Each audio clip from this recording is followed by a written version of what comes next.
Here's a weird truth about money. The problem usually isn't how much you make. It's what happens in the first 48 hours after you get paid. Because that's the window where the money is there. It's sitting in your account, feeling like freedom. And if you don't have a plan for it, it just disappears. Not on anything dramatic. A little here, a little there, and by the time you look up, you're wondering where a whole paycheck went. So today, I'm giving you a payday routine. 4 moves in order that you run every single time money hits your account. Do these, and your paycheck stops leaking. None of this requires you to be rich, or good at spreadsheets, or disciplined. A good routine works because it doesn't rely on willpower. You set it up once, and it runs on autopilot. The order matters too. Essentials first, then paying yourself, then debt, then your spending money. Move number 1. Cover the non-negotiables. The very first thing you do when you get paid, before you buy anything, before you celebrate, is set aside the money that has to go out before your next paycheck. I'm talking rent or mortgage, utilities, insurance, minimum debt payments, the stuff that has real consequences if it doesn't get paid, late fees, a hit to your credit, a very awkward conversation with your landlord. Here's why this goes first. Most people do it backwards.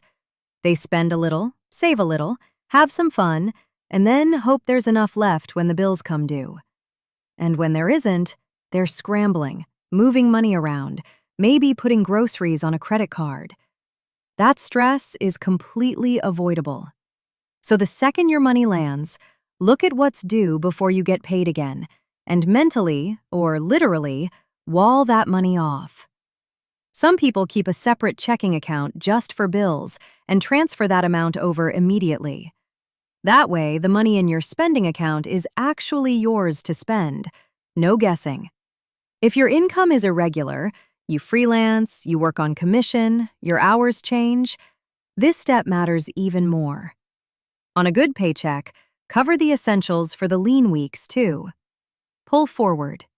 Your future self will thank you when a slow month rolls around and the rent is already handled. The feeling you're chasing here is simple. The lights stay on, the roof stays over your head, and you didn't have to think about it. That's the foundation everything else sits on. Move number 2, and this is the one that quietly changes your entire financial life. Pay yourself before you pay anyone else's business. Here's what I mean. Every month, companies are extremely good at getting their money from you automatically. Netflix, your gym, your phone bill, they don't wait around hoping you'll remember. They just take it. So flip that around. Set up an automatic transfer that moves money into your savings or investments the same day you get paid. Notice the word automatic. This is the difference between people who build wealth and people who always mean to. If saving is something you do manually, with whatever's left over at the end of the month, I've got bad news. There's never anything left over. There's always something to spend it on. But if the transfer happens automatically, on payday, before you even see the money, you adjust. You live on what's left, and you barely notice. Now, how much? Don't get paralyzed by this. A common target is somewhere around 15 to 20%. But if that feels impossible right now, that is completely fine.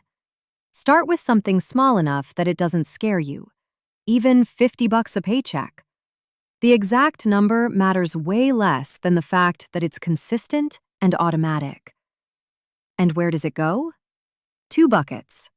First, an emergency fund. Cash you can get to quickly for when the car breaks down or you lose a client. Aim to build that up to about 3 to 6 months of expenses over time.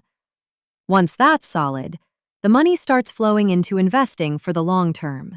Retirement accounts, index funds, that kind of thing. But the mechanism is the same every payday. Money comes in, a slice immediately goes to you. automatic, non-negotiable. You are the most important bill you pay. Move 3. Once your essentials are covered and you've paid yourself, it's time to go after high-interest debt. And I want to be specific about what that means. I'm mainly talking about credit cards, payday loans, anything charging you nasty interest, usually up in the 20% plus range. This kind of debt is an emergency, and I don't say that to make you feel bad. I say it because of the math. Think about it this way. If a credit card is charging you 22% interest, then every dollar you throw at that balance is basically earning you a guaranteed 22% return. There is no investment on earth that reliably beats that. So paying down high-interest debt isn't just being responsible. It's genuinely one of the best returns you can get with your money. Full stop. So on payday, after you've paid yourself, send an extra payment at your highest interest debt, above the minimum. The minimum is designed to keep you in debt for years while you drown in interest. So anything on top of it is you buying back your freedom faster. If you've got multiple debts, pick a method and stick with it. 2 popular ones. The avalanche, where you throw extra money at the highest interest rate first. That's the mathematically cheapest. Or the snowball, where you knock out the smallest balance first for a quick psychological win. The best one is honestly whichever one you'll actually stick to. Momentum matters more than perfection. Now, one distinction. Low-interest debt, like a mortgage or a lot of student loans or a cheap car loan, does not need this same panic energy. Those you can pay on the normal schedule while you invest at the same time. It's specifically the expensive, high-interest stuff we're setting on fire here. Kill that first. All right, move 4. Essentials are covered. You've paid yourself. You've hit your debt. Whatever's left? This is your money to live. Groceries, gas, going out, subscriptions, hobbies, fun. And I want to be clear, this part is not the enemy. You're allowed to enjoy your money. That's kind of the point of earning it. But here's the one rule. Give every dollar a job. Money without a plan wanders off.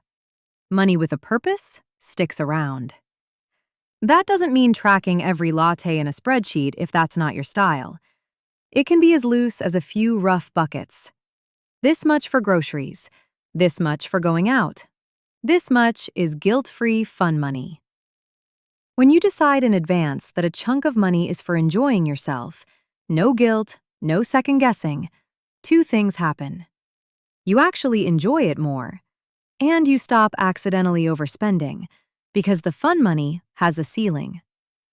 The magic of doing the first 3 moves first is that by the time you get here, everything left is genuinely, completely free to spend. The bills are handled. Future you is taken care of. The debt is shrinking. So you can spend this money and feel good about it, instead of that low-key dread that you're forgetting something. That peace of mind is the real payoff of the whole routine. So let's run it back. The moment you get paid, 4 moves in order. 1. Cover the non-negotiables, the bills that have to get paid before your next check. 2.